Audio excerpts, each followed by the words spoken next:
Here's a full, emotional story inspired by the title from the video you shared, written with a strong opening hook and developed so it could fit well in a roughly 15-minute YouTube storytelling video. She stood on the sidewalk, tiny hands raised in a slow, careful motion, and in a single moment, she changed his world forever. The hook. Most people rushed past him without a glance. But when she signed, "Thank you," something inside him, something he had buried for a long time, cracked open. Her name was Lily, and she didn't hear the world like most people. But neither did the man carrying the silver briefcase behind her.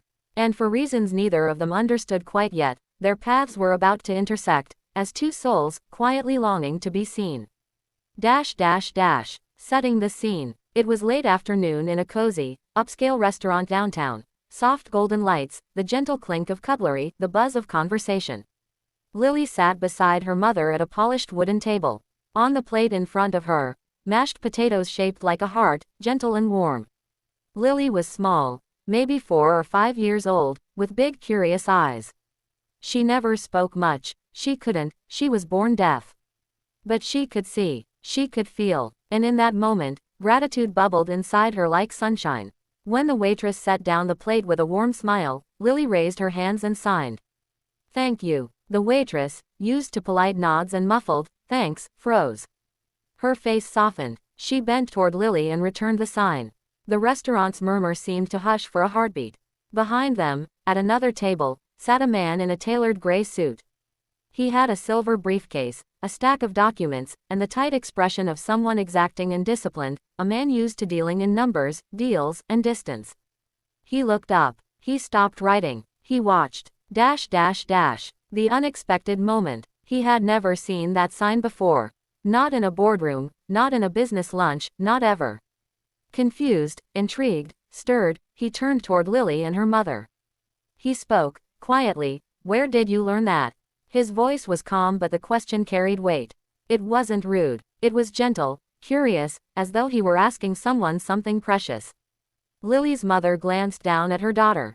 She hesitated, unsure how to answer. Why would a stranger ask where her child learned to sign? But she sensed, in his eyes, something deeper than idle curiosity. Something distant, almost familiar. Lily, with a shy tilt of her head, shifted her weight. She didn't sign again. She simply looked at him. For a moment, no one spoke. Then, the man closed his briefcase, slid his chair back. And softly, he asked again, "May I sit with you for a moment?" The unfolding story. He introduced himself simply. "I'm Mark." The waitress brought another chair, and he moved over, carefully. He asked about Lily, about her life, about how she sees the world, about how it feels to not hear, but to watch. Lily kept quiet mostly, but her mother, encouraged by Mark's gentle tone, explained that Lily had begun using sign language after early childhood, helped by a community program taught by patient teachers. Through those signs, Lily experienced a new kind of voice, soft, visual, alive. Mark listened as if each word was a note he'd never heard but that resonated deep inside. Then he looked at Lily and asked a soft question, "Does it ever feel lonely?" Her mother hesitated, but then Lily shook her head firmly. She signed, slowly, carefully, "Not when someone sees me." And in that moment, Mark looked away. His eyes flicked to the window, to the world outside. Mark's hidden wound. Mark was a CEO. Big deals. Bigger expectations. Success measured in numbers, in metrics, in quarterly reports. For years, he had cut himself off from what he considered distractions, empathy, softness, vulnerability. Emotions got in the way of efficiency. Pain was a weakness. But inside, something else lingered. A memory he had locked away. Years ago, a friend, or maybe more than a friend, who had been deaf. They had tried to reach him with signs, he never bothered to learn. He had said it was a waste of time. And then he had lost touch. Lost her. The guilt, the regret, he buried deep. Sitting now across from Lily, across from innocence, gratitude, pure kindness, something old and heavy stirred in him. He realized, he had never really seen people. Not the ones who were different. Not the ones whose voices were silent. And that silence, he realized, his own silence, had cost someone he cared about everything. A promise, And a challenge. Mark asked if he could buy the little girl and her mother dessert. Something simple. Ice cream. The waitress smiled knowingly as he took Lily's mother's hand gently and spoke softly about allergies, flavors, as if for the first time in years, he was really present. On the way out, as they left the restaurant, Mark turned back to Lily and signed in halting, awkward motions, "Thank you." Lily's face brightened. She giggled, repeated his signs, then signed back, "You're welcome." Mark offered his business card to Lily's mother, but he didn't give it as a contact for deals or money.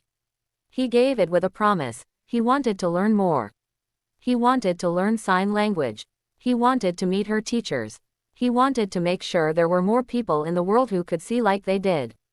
His world, the one built on spreadsheets and boardrooms, suddenly seemed too small. Growth. From distance to empathy. Over the next weeks, Mark changed. Just little things at first. When he went out for coffee, he nodded politely to a deaf woman sitting nearby. He sat beside a sign language interpreter's table at a community event. He watched, really watched, people.